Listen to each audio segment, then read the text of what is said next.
한의학이 보완대체의학이다. 이 이야기는 과거 80에서 90년대 한의사들이 많이 보던 서적에 항상 등장하고는 했던 표현입니다. 어떤 유명한 분께서는 서양의학을 대체한다 라는 의미라고 아주 확대 해석을 하시고는 하셨죠. 하지만 소위 말해서 보완대체의학이란 사실 정통의학이 되지 못한 2류, 3류의 잡다한 찌꺼기 의학을 의미한다고 할 수가 있어요. 결코 좋은 의미도 긍정적인 뉘앙스도 아닌 것이죠. 그래서 이 대체요법들은 정통 의료가 되기를 굉장히 희망합니다. 그리고 그러한 정통 의료가 되기 위해서는 수많은 회의주의자들의 비난과 공격을 견뎌낼 수 있을 정도의 강력한 의학적, 과학적 증거를 가지고 있어야만 하죠. 그러나 어떤 대체의학 체계는 전통에 대한 믿음을 너무나도 중요시하고 전통에 대한 인식만을 개선을 한다면, 대중에 대해서 전통을 잘 포장만 해서 홍보만 잘 한다면 그 대체의료 시스템이 가진 본질적인 문제에 대한 이렇다 할 개선 없이도 얼마든지 이 변방의 비주류의 보완 대체 치료가 주류가 혹은 주류에 대한 승인을 받을 수 있다는 착각들을 하고 있습니다. 그 가운데서 물론 아주 비록 적은 수이긴 하지만 그 중에 어떤 사람들은 어떤 대체요법이 정말 효과가 있다고 한다면 그것은 당연하게도 주류 의료야만 하고 당연하게도 주류 의료에서 사용되는 모든 공격 수단에도 불구하고 그 타당성이 확인될 것이라고 생각을 합니다. 소위 근거중심 의학을 추구하는 사람들이죠. 이들과 앞서 말씀드린 전통주의자들 간에는 본질적으로 긴장 관계가 성립할 수밖에 없습니다. 지금까지 한의계에 알려진 수많은 침구 서적들을 보면 사실 표지만 약간 바뀌었을 뿐, 글자 폰트가 약간 커지거나 작아졌거나 아니면은 문장의 조사 같은 것들이 일부 바뀌었을 뿐 본질적으로 내용이나 시각이 완전히 다른 한의학 서적들은 사실상 없었다고 해도 무방합니다. 그래서 다들 의심을 합니다. 야, 거기에 적힌 그런 말도 안 되는 것 같은 내용들이 정말 사실일 수가 있을까? 라고 말이죠. 하지만 어떤 사람들은 그것은 사실이고 사실이기에 충분한 근거들을 사실로서 갖추고 있다라는 것을 알고 믿고 그것이 바로 그 의학의 본질적인 형태라고 생각을 합니다. 과거에는 분명히 근거가, 과학적 방법이, 과학적 연구물이 부족했습니다. 그래서 수많은 전통적인 성과물들에 비해서 초라하거나 도움을 주지 못하거나 의미가 없는 것처럼 비춰지는 부분들이 많았죠.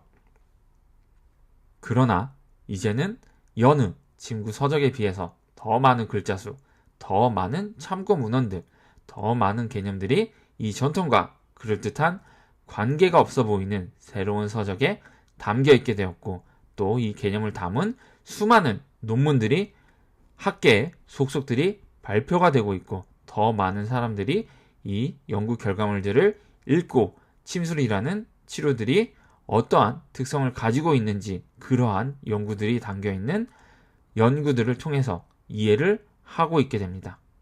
이제는 한문으로 된 수많은 침구 서적들은 이 새로운 성취들 앞에서 점점 더 빛이 발해가고 있고 이제는 그 낡은 책들이 다시 원래 있어야 할 자리로 돌아갈 날이 오고 있다고 해도 과언은 아닐 것입니다.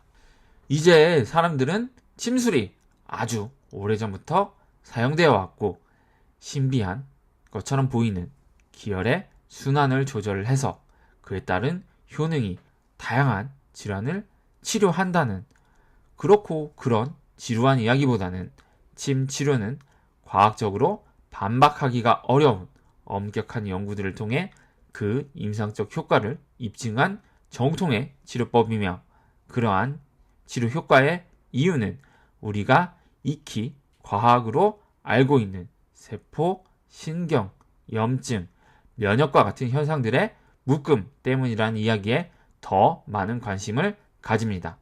비록 그들이 오래된 이야기를 믿는 의사들에게 치료를 받는다고 하더라도 오히려 그들은 의사가 그 오래된 이야기를 믿는다는 이유만으로 그 의사를 낮추어보고 얕잡아보고 그를 단지 본인이 받고 싶은 나중에 현대적인 이야기의 대행자로서 그 기술만을 행하는 사람으로 생각을 하게 되는 결과가 발생하게 되는 것이죠. 자, 우리 모두는 알고 있습니다. 근대라는 혁명은 유럽에서 먼저 진행된 것일 뿐 그것은 모든 인류의 자산이자 진보였으며 그것은 우리가 자연에 대해서 알고 있는 모든 오래된 이해가 완전히 뒤바뀌었다는 것을 의미하는 사건입니다. 우리는 근대적이지 않은 전 근대의 의학 이론과 의학 서적의 내용들이 역사적으로 의미가 있으며 수많은 사람들의 노력과 땀과 문화와 혼이 담겨있는 정수라는 것을 분명히 압니다. 하지만 그것은 과학 이전에 형성된 것이고 그것들이 기반에 있는 이론 체계 그리고 그들이 그 이론 체계를 빌어서 하고 있는 주장들은 사실 현재에는 아무런 의미가 없습니다. 적어도 이 책을 집필한 세계 유수의 침구의학 전문가들에게는 말이죠. 그리고 거기에는 나레이션을 하는 저도 있습니다. 우리는 경혈이나 경락 같은 추상적인 개념들이 임상에서 볼 수 있는 강력한 생리 효과를 나타낼 수는 없다고 봅니다. 그리고 이 추상적인 개념들이 감기에서 암에 이르는 모든 질병에 대한 전능한 이론으로서 설명 가능하다는 이유 때문에 더욱 이를 의심할 수밖에 없죠. 우리가 고대의 의사들의 세밀한 관찰과 필사적인 이해를 위한 노력은 분명히 존중해야 될 부분이 있다고 생각을 합니다. 하지만 그것에는 시대라고 하는 그리고 인간이라고 하는 존재가 가지는 본질적인 한계가 있었다는 것을 인정을 하고 바늘을 통한 기운의 조절이 경락에 담긴 장부 기운의 이상을 개선한다는 주장보다는 피부와 피하 조직에 분포한 다양한 조직들과 바늘에 의한 이들 조직의 손상에서 나타나는 다양한 변화들로서 이해하는 것이 더 합리적이라는 것을 압니다.